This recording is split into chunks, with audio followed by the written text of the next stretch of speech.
Before our very eyes, we are witnessing these signs. We are witnessing bloodshed, many earthquakes, time passing quickly. When three things appear, no good will do to a soul to believe in them then, if it did not believe before, nor earned righteousness through its faith. And he mentioned one, if the beast emerges from the earth. When it comes out, the door of Tawbah will be shut. You're either a mu'min or a kafir on that day. They will see the reality, the truth, the fact, and they will believe. They will believe. They will say, we believe, we believe. Oh, what do you believe?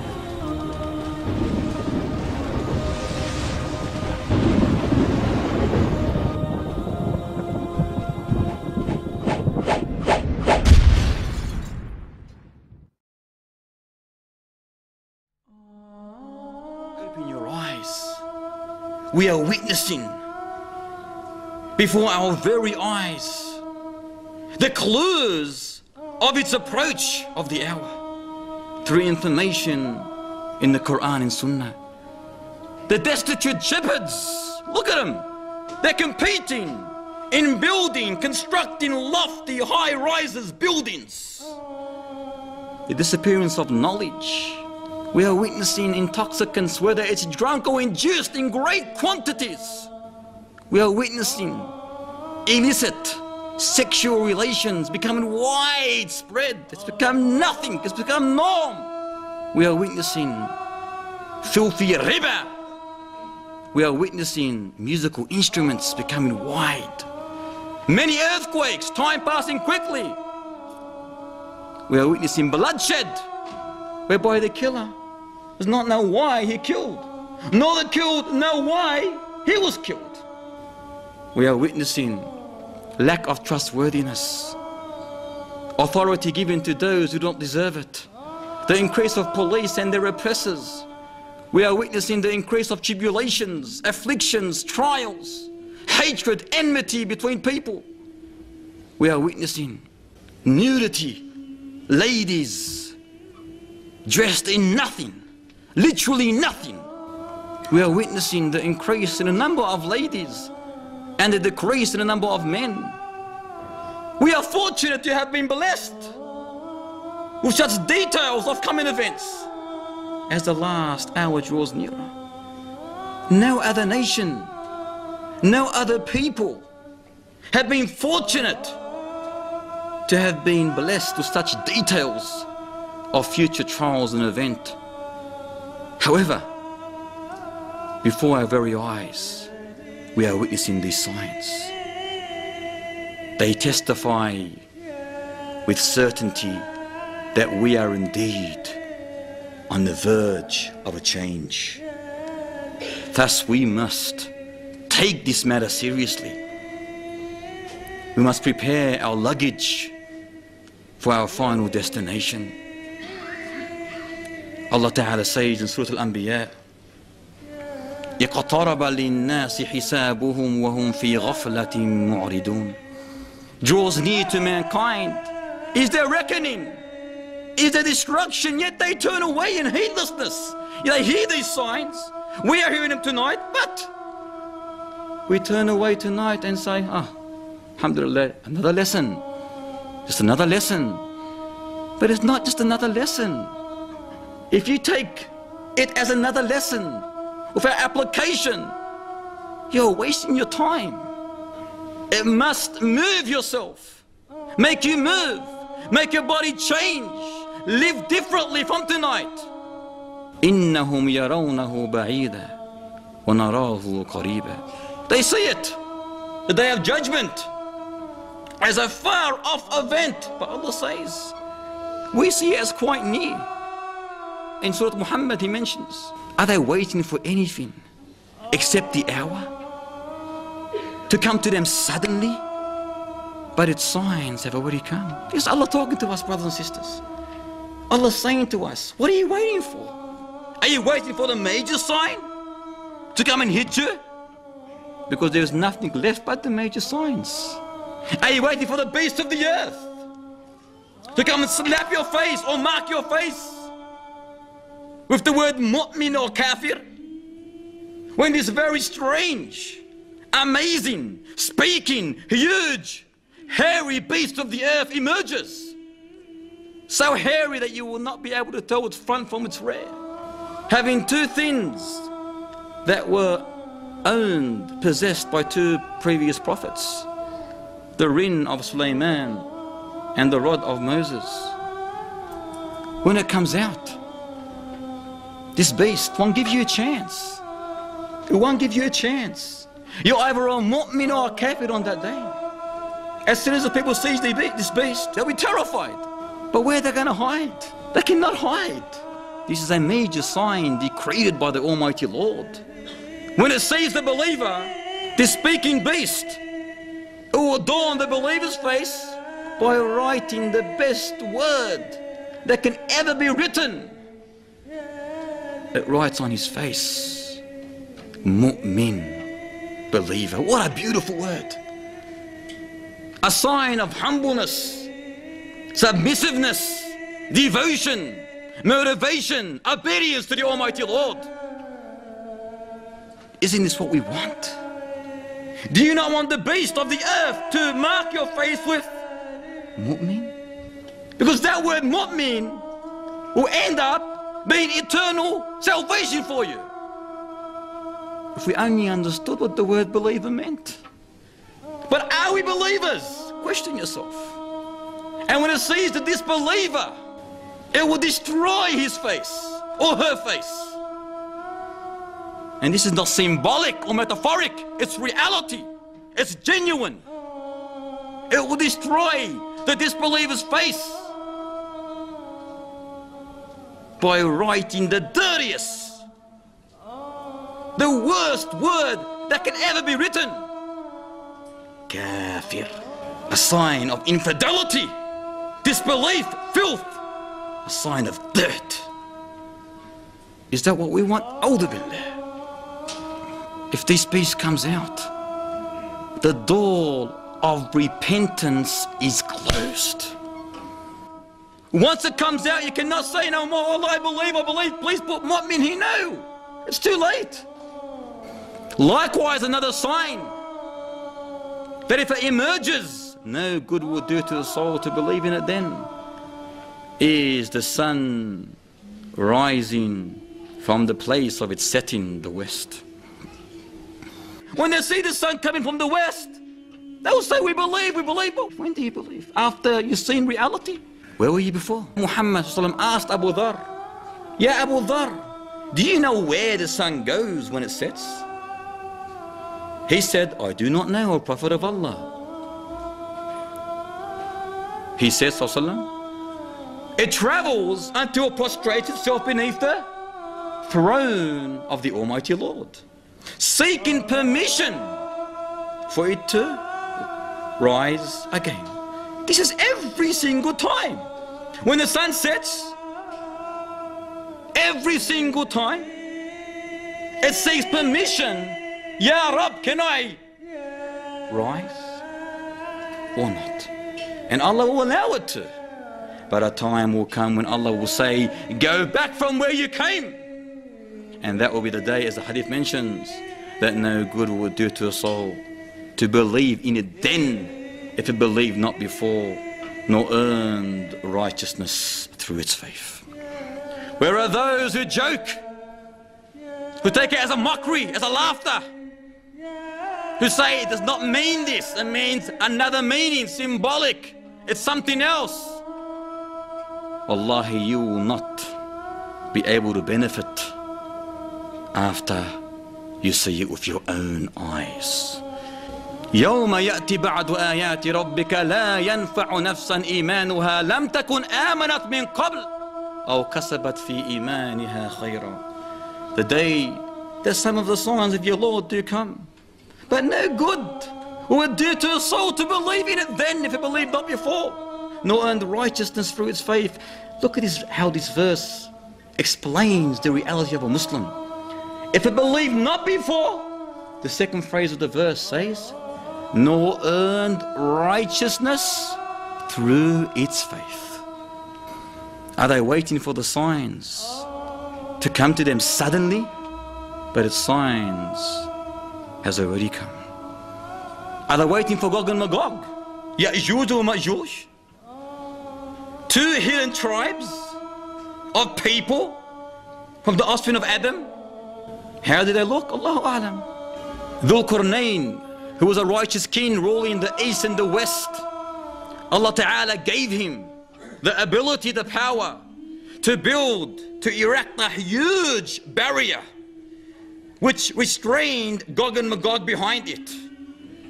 However, ever since that barrier was built, they've been trying to dig their way out of this barrier.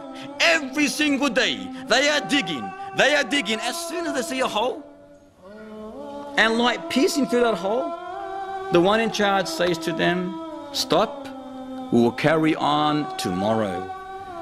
And this will continue and continue and continue. But when they come the next day, they find that barrier stronger than ever. But the day will come when Allah Ta'ala allows them to come out. That will be the day when their leader says, after they see the light through that hole, Insha'Allah, we'll continue tomorrow. So the next day they come and see the hole exactly as they left it. So they continue digging that hole until they come out. And they ravage the earth. They harm the people. They will strike their arrows into the heavens and it'll come back with some kind of blood on it. They will say, we have beaten the people on the earth and overcome those in the heaven. They'll go past a lake in Palestine. The first one that gets to this lake, he will start drinking. When the last one gets to this lake, he will say, there used to be water here. In other words, they would have drank all the water. It's a huge lake. This Antichrist, this one-eyed liar, he will be given 40 days, but one of those days will be like 1 year. Another will be like 1 month. A third would be like 1 week. And the rest of the days would be like our normal days. He was described as being huge, a huge man, red complexion, short curly hair, one-eyed. The other eye looks like a floating grape, a floating grape. Between his two eyes, written, Kafir, the dirtiest word that can ever be written. Every single Muslim will be able to read this word, literate or illiterate, except those who are not believers. He mentions, ﷺ, that no tribulation on earth since the creation of Adam will be worse than the tribulation of this liar, of the Dajjal. He will begin by saying, I am your prophet, but there will be no prophet after me, ﷺ said. Then he will claim that he is the Lord, he is your Lord, but you will not see your Lord until you die.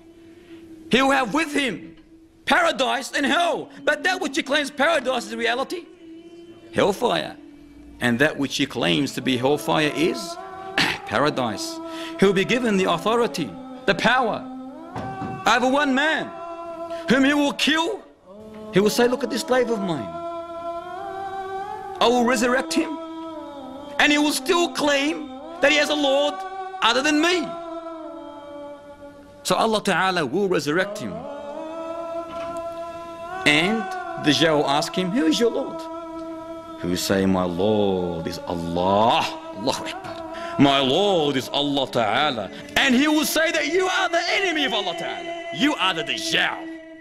And he will say, by Allah, I have never been more sure of this than I am today.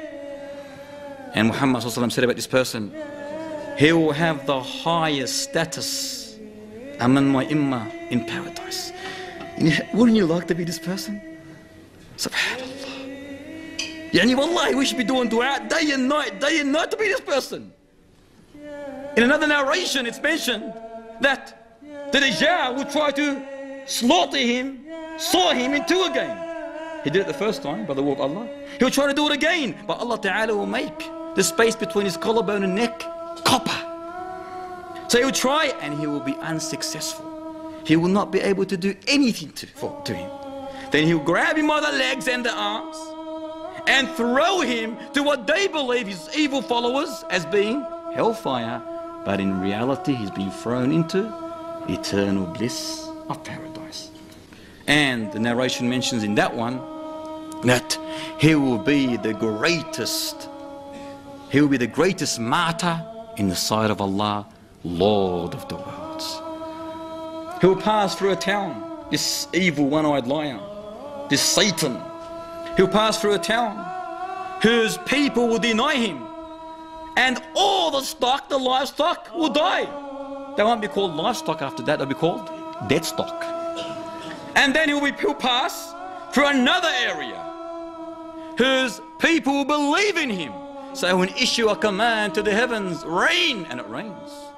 And to the earth, to bring forth its crops, and it does by the will of Allah Ta'ala. And the grazing animals return from grazing fatter than ever, big chubby bellies, because of the crops that the earth produces. He will walk on earth like a cloud driven by fast wind, calling people to his false religion. Who are his followers? The majority of his followers are Jews. One narration says 70,000 Jews, and likewise Arabs. The narration mentions Arabs will be a lot of his followers, the ignorant Arabs. He'll go to an Arabian desertman, like a nomad, Bedouin, and he will say to him, what would you do? Or what would you say? Would you believe in me if I bring back your mother and father? He said, yes. You know what can do that but Allah Ta'ala. And Allah Ta'ala will make that. He will assume, two devils will assume the appearance of his mother and father, and then they will call out to this child, oh son, follow this person for he is your Lord. Follow him for he is your Lord. And likewise, his followers will be ladies, females.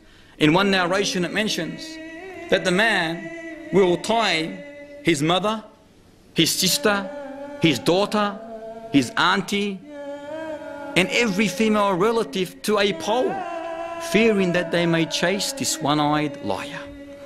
As for his death, it will be time for Salat al-Fajr, when Isa ibn Maryam will descend, and he will descend wearing two garments dyed in saffron, placing his hands on the wings of two angels.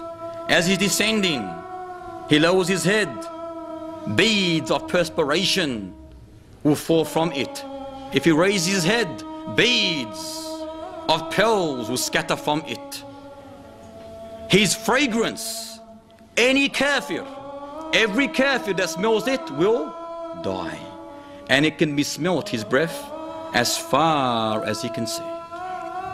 A whole group of Muslims gathered together, ready to fight the Dajjal. It will be Salat al-Fajr, and the Iqamah will be just about to be announced when the leader of this prayer of the congregation will be Al-Mahdi, Muhammad ibn Abdullah. He will step back when he notices Isa coming down, and he will tell Isa, please lead us in prayer. But Isa will place his hands between the shoulders of the Mahdi, and he will say, pray, for the prayer has been made or announced for you.